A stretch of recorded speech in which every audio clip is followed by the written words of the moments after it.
Hello বন্ধুরা, তো সবাইকে স্বাগতম। আমরা আজকে চলে এসেছি নতুন একটা ভিডিও নিয়ে। তো ভিডিওটা হচ্ছে কি, আমরা একটু ঘুরতে এসেছিলাম সুন্দরবন জঙ্গলের কাছে, যেখানে এখানে একটা আছে দেখতে পাচ্ছ আমাদের এই পিছনে। এটা হচ্ছে বিএসএফ ক্যাম্প। এখানে প্রশাসন থেকে এখানে মানে ব্যবস্থা করা আছে। আর দেখতে পাচ্ছ ওখানে বসেও আছে একজন। আর এই যে আমাদের সমুদ্রের কাছে চলে এসেছে, ছোট সমুদ্র, মানে যেটার নাম হচ্ছে, এটাকে বলা হয় রায়মঙ্গল। ঠিক আছে, তো দেখতে পাচ্ছ খুবই জনপ্রিয় জায়গাটা, খুবই ভালো লাগছে দেখতে। আর ভালো লাগার কারণ হচ্ছে একটা, যে নদীটা এখন শান্ত প্রকৃতির আছে।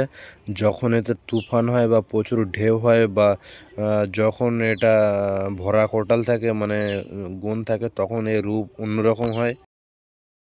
দেখতে পাচ্ছ পুরো ওয়াও লাগছে। আচ্ছা, আর খুবই সুন্দর দৃশ্য জায়গাটা। তো চলো একটু সামনে গিয়ে আমরা দেখাই জায়গাটা।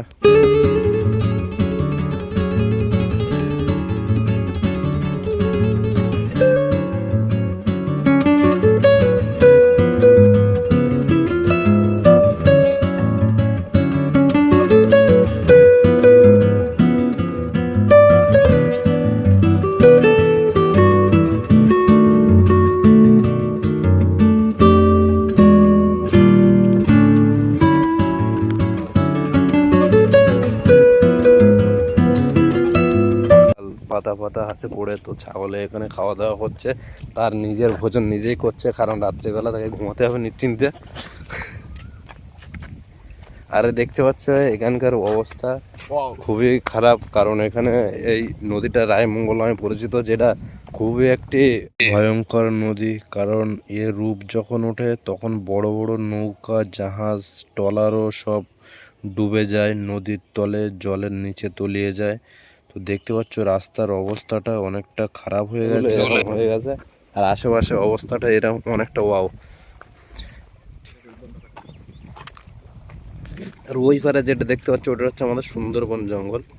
ঠিক আছে, আর ওই সাইডে ছোট ছোট সব হনার দাঁড়িয়ে আছে, ছোট ছোট বুলেট গাড়ির মতো দাঁড়িয়ে আছে, বোট, স্পিড বোট ইত্যাদি ইত্যাদি। তো দেখতে পাচ্ছ আমরা এখনো ঘুরছি, জায়গাটা এখনো একটা মাছ মারছে, এখানে জাল পাচ্ছে। আর ওই পিছনটায় একটা বড় জাহাজ যাচ্ছে।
তো আজকের ভিডিওটা এতটুকুই। ভালো লাগলে অবশ্যই লাইক করে চ্যানেলটাকে সাবস্ক্রাইব করতে ভুলবেন না। তো bye bye, tata, take care, সবাই ভালো থাকবেন।